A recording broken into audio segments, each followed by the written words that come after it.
Welcome to the Preliminary Cost Estimating Tool Training Series.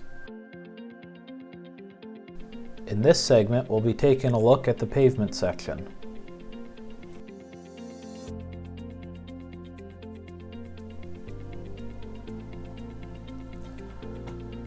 So we're going to pick up where we left off in our last video, the general overview. You can take a look at that if you want to know how we got to this point, with sections A and B filled out, as well as general functionality of the worksheet. You can take a look at that other video. For this one, we're going to go through the pavement section and the pavement worksheet. So let's start out by adding a roadway. First, we're going to enter a road name. Since I named this Operational Improvements NY123, let's enter in information for NY123. The next input is annual average daily traffic at ETC plus XX. You can find the ADT. Usually I use a traffic data viewer. You can also consult with the regional traffic department, and that goes for ADT, percent trucks, and access control. Should all be available there. For this example, we're just going to put in some hypothetical numbers. 1, 2, 3, 4, 5, 6% trucks, and we'll say no access control. Functional classification also available from the traffic data viewer or the regional traffic department. Let's just say we've got a urban minor arterial here. So that's our first road. Let's say we want to add a second roadway here. We can click the green plus button here. And we can enter our other roadway. Let's call this one Main Street. And we'll say 7890 and 2% trucks. And then we can call this, call it an urban collector. Okay. And then if we wanted to remove one of these, we can just click the red X and that will remove the roadway. Just one thing before we move on, I want to point out, road names must be unique. You can't have two road names that are exactly the same. Things will not calculate correctly. So if you must use two roadway segments for the same roadway, I would recommend either saying, for example, NY123 from Main Street to other road, or just NY123A or NY123B, whichever suits your needs best. Next, we're going to add some pavement sections. First, let's go through this diagram. So these are basically diagrams of these inputs down below for the pavement section. So you have A would be your shoulder width, B is your overall travel lane width, and C is the other shoulder. You have a divided highway and undivided highway, as well as your box widening widths H and I. So let's go down and add a pavement section for NY123. So road name, we can click in here and you can see we have NY123 in Main Street. We entered these up above and that creates a drop down for us, so we can select the proper roadway. going to select a pavement type. Right now our options are HMA or PCC. We're going to go with asphalt on this one. Work type, mill and inlay, overlay, box widening, or full width recon. If you're doing a new roadway, you would also want to select full width recon. For this one, let's say we're doing box widening. Let's say we're going to add a lane for 5,000 feet. Highway type undivided. So we'll put in 5,000 feet. Now we come down to dimensions. You'll see these grayed out cells here aren't being used in the calculation because they're not applicable to the work type and or the highway type. So for this one, we just have to fill out A, B, C, H, and I. So let's say we have an 8-foot shoulder. For travel lane widths, we want to put in our final width. Let's say we have 4 lanes and we're going to 5 lanes. So we're going to use 5 lanes, so we'll put in 60 feet. And our shoulder on the other side. Box widening, typically we're going to put in from the existing edge of travel to the proposed edge of pavement. Let's say we're adding 6 feet to either side, so we'll have to reconstruct the 8-foot shoulders as well as an additional 6 feet. So that comes out to 14 feet on each side. Remove existing material. We're going to go ahead and say yes. This is just calculating 20302, unclassified excavation and disposal. And let's say we're doing that for the what we're reconstructing here, which is the 28 feet total, 14 feet on each side. Include under drain. We're going to say yes in this instance. Number of under drains, 2. So if we put 2 here, that's assuming 1 on either side.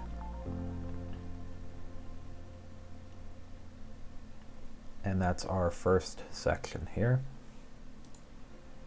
And let's add a little bit of mill and inlay on Main Street for the approach.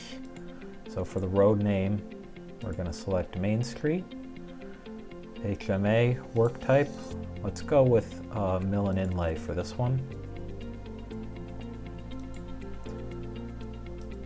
Undivided, let's just say for 500 feet.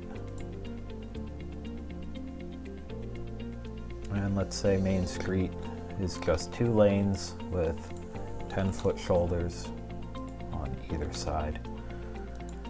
And then I like to clean these gray cells up just to have a cleaner look here. Mill and inlay, we're not going to be removing any existing materials. That's accounted for in mill and inlay, which we'll see in a moment here on the Worksheet tab. And we're going to say no for the under drain as well. And again, I like to clean these up when we're not using them. So now that we have our pavement sections and roadways entered, we can see a total number of lane miles calculated from the pavement sections, as well as total construction cost per lane mile, which is about $500,000 at this point. And this is this number up top, total construction cost, divided by the number of lane miles. So as we add other sections of work to this number will increase. User-defined non-itemized costs. So let's say we had some sort of additional scope we wanted to include in the pavement section cost. So we're going to put in additional scope here, and let's say that additional scope costs $50,000. We can enter that in under the lump sum cost. And we'll see that show up under pavement non-itemized subtotal. If we wanted to add more scope, we can click the plus button to add another row.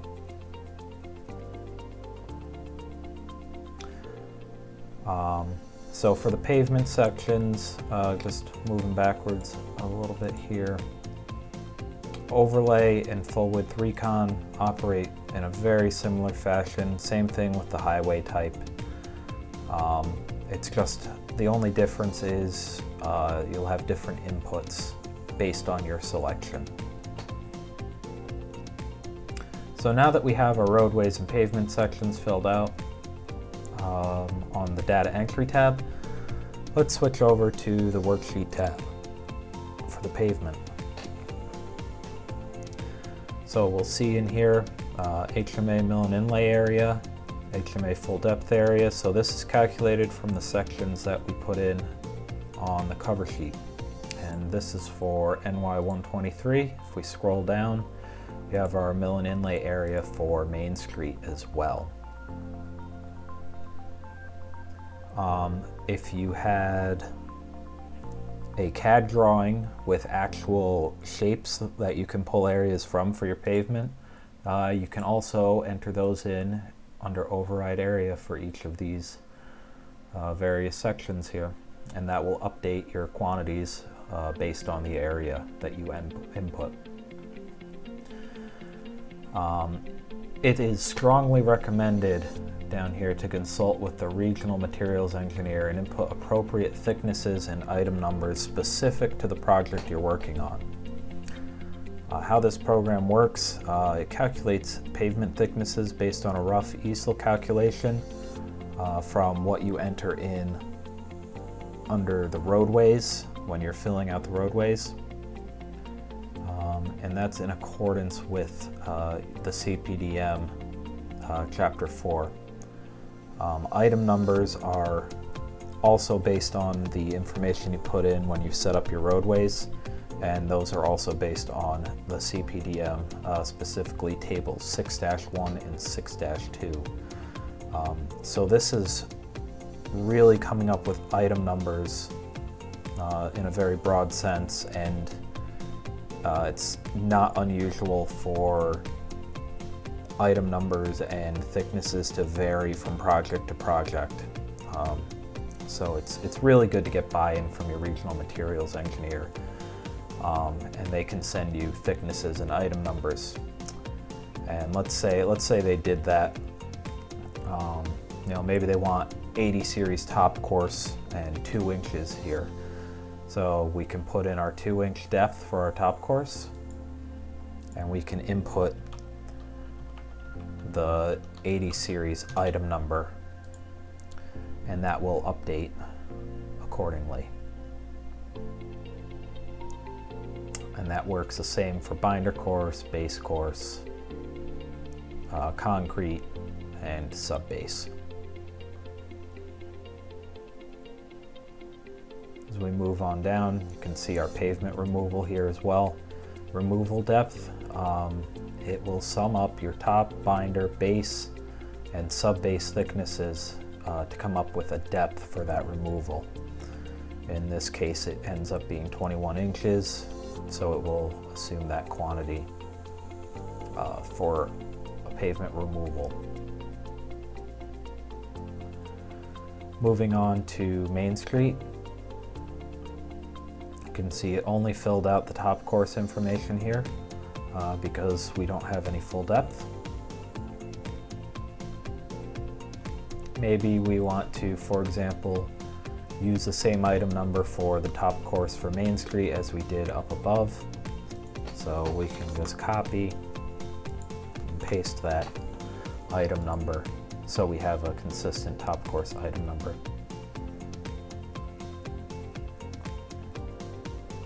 And moving on, HMA related items. So we have milling for areas of mill and inlay greater than 15,000 square yards. it will default to production milling. If it's less than 15,000 square yards, it's going to go to miscellaneous milling. You also have the option to select an override for that. And you can also manually put in a milling quantity. Coming down to tack coat, it calculates your layers based on the thicknesses of each course, and applies a different rate for milled surfaces versus new surfaces. The area uses the area of mill and inlay and overlay.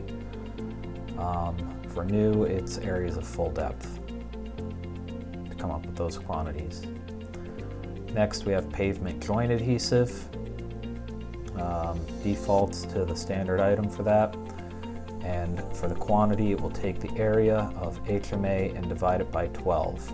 I know that's not the most accurate, but it does account for the quantity with minimal user input.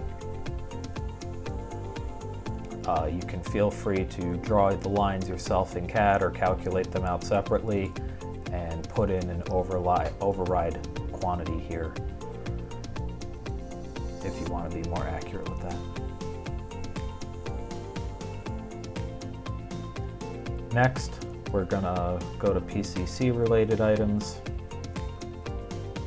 Works very similar to above. You have your longitudinal joint items, your transverse joint items, and then we move on to under drain.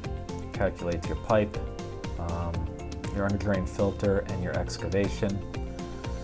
Takes the length of the pavement sections where you selected yes for under drain on the data entry tab and multiplies it by the number of under drains you selected for each section. Again, you can feel free to override any of these item numbers or quantities, or just the length. Moving on, we have an additional item section. This is for user-defined items and quantities. You can put in any item number with any quantity that you want here, and it will get added to the pavement item list. Moving on to the pavement item list is a summary of all the items that were calculated on the pavement worksheet. So you can see it sums up all of the quantities, finds the appropriate unit price, and gives you an amount. As we scroll down, we can find our pavement total, in this case 1.7 million, and this total then comes back to the data entry sheet, to the pavement itemized subtotal row, to be included in the pavement total.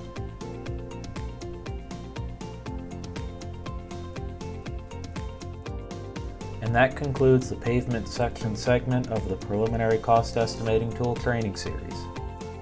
For additional Preliminary Cost Estimating Tool training, be sure to check out our other videos. Thanks for watching.